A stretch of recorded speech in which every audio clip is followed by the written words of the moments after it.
নমস্কার বন্ধুরা, আজকে রামনবমী ব্রত কথা। অবশ্যই রামচন্দ্রের জন্মকাহিনী শ্রবণ করুন। জয় শ্রী রামচন্দ্র ভকত বৎসল, অযোধ্যার ভূষণ তুমি হও মহাবল। নিজের পাদস্পর্শে সতী অহল্যারে উদ্ধার করিলে, ধীবরের কাষ্ঠতরী বানাও সোনার। দশরথ সুত তুমি কৌশল্যা তনয়, যার লাগি মহারুদ্র ভবে জন্ম লয়। তার নাম যে বা ভজে মানস মন্দিরে, অভাজন অবশ্যই রাম নাম তরে।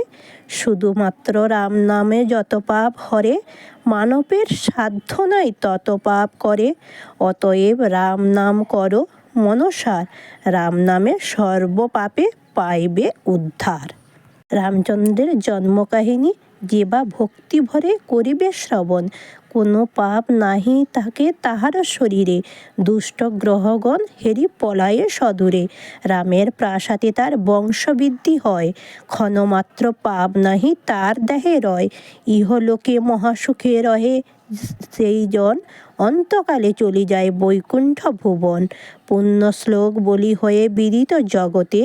চিরকীর্তি লেখা থাকে এই পুণ্যভূমিতে, তাই বলি শুনো কথা ওরে মুড়ো মন। দিবানিশি ভজ শ্রীরামচন্দ্রের চরণ। চৈত্র মাসের শুক্লপক্ষে নবমী তিথিতে প্রভু রামচন্দ্রের জন্মগ্রহণ করেছিল। সূর্যবংশী অযোধ্যা মহারাজা দশরথ, কৌশল্যা, কৈকেয়ী, সুমিত্রা 3 রানী ছিলেন, কিন্তু কোনো পুত্র না থাকায় সদাই মনে দুঃখে অন্তরে ব্যথিত ছিল।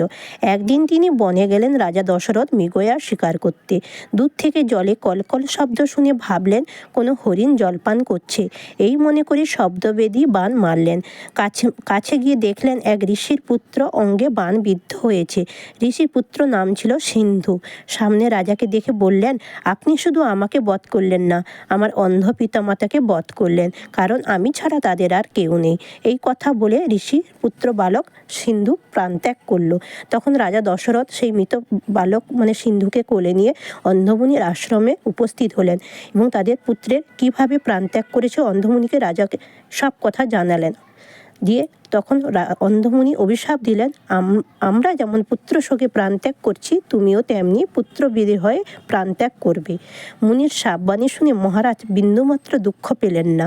তখন অন্ধমুনি ধ্যান যোগে জানতে পারলেন ভগবান ইহারই পুত্ররূপে ধরায় অবতীর্ণ হবে লঙ্কার রাবণ এবং কুম্ভকর্ণকে উদ্ধার করবার জন্যে।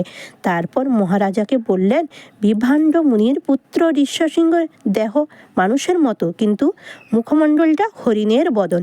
তাকে নিজের রাজ্যে আনয়ন করে পুত্রেষ্টি যজ্ঞ করো, তাতে তুমি 4 পুত্র লাভ করবে। মুনির কথা শুনে মহারাজ দশরথ পরম আনন্দে বন থেকে ঋষ্যশৃঙ্গ মুনিকে নিজের রাজ্যে আনয়ন করে পুত্রেষ্টি যজ্ঞ করলেন। তাতে যে চড়ে উঠল তাকে সেটি 4 ভাগ করে রানীদের খেতে দিলেন। প্রথম ভাগ কৌশলা দেবীকে, দ্বিতীয় ভাগ কৈকেয়ী দেবীকে, তৃতীয় ভাগ এবং চতুর্থ ভাগ সুমিত্রা দেবীকে দিলেন এবং 3 রানী গর্ভবতী হলেন। চৈত্র মাসের শুক্লপক্ষে নবমী তিথিতে গ্রহ নক্ষত্রাদি সর্বসুমঙ্গল। প্রথমে প্রসব করলেন কৌশল্যা মাতা, তারপর প্রসব করলেন কৈকেয়ী মাতা, তারপর প্রসব করলেন সুমিত্রা মাতা। জন্ম দিলেন 2 পুত্রে এবং ঋষিদের মহর্ষিগণকে ডেকে পুত্রদের নামকরণ করা হলো। কৌশলা দেবীর পুত্রের নাম রাখা হলো শ্রীরাম, কৈকেয়ী দেবীর পুত্রের নাম রাখা হলো ভরত, সুমিত্রা দেবীর 2 পুত্রের নাম রাখা হলো লক্ষণ এবং শত্রুঘ্ন। দীর্ঘদিন পরে অযোধ্যা ধামে অপুত্র মহারাজে দশরথের চির দুঃখের অবসান হয়ে মহা আনন্দে উৎসবে মেতে উঠলেন। এটি ছিল প্রভু রামচন্দ্রের জন্মকাহিনী। অবশ্যই বন্ধুরা আজকের দিনে সবাই পাঠ বা শ্রবণ করবেন। জয় শ্রীরাম, জয় প্রভু রামচন্দ্রের চরণে শতকোটি প্রণাম। জয় প্রভু রামচন্দ্র, লক্ষণ, ভরত, শত্রুঘ্ন, সীতা দেবীর চরণে শতকোটি প্রণাম, দণ্ডবত প্রণাম।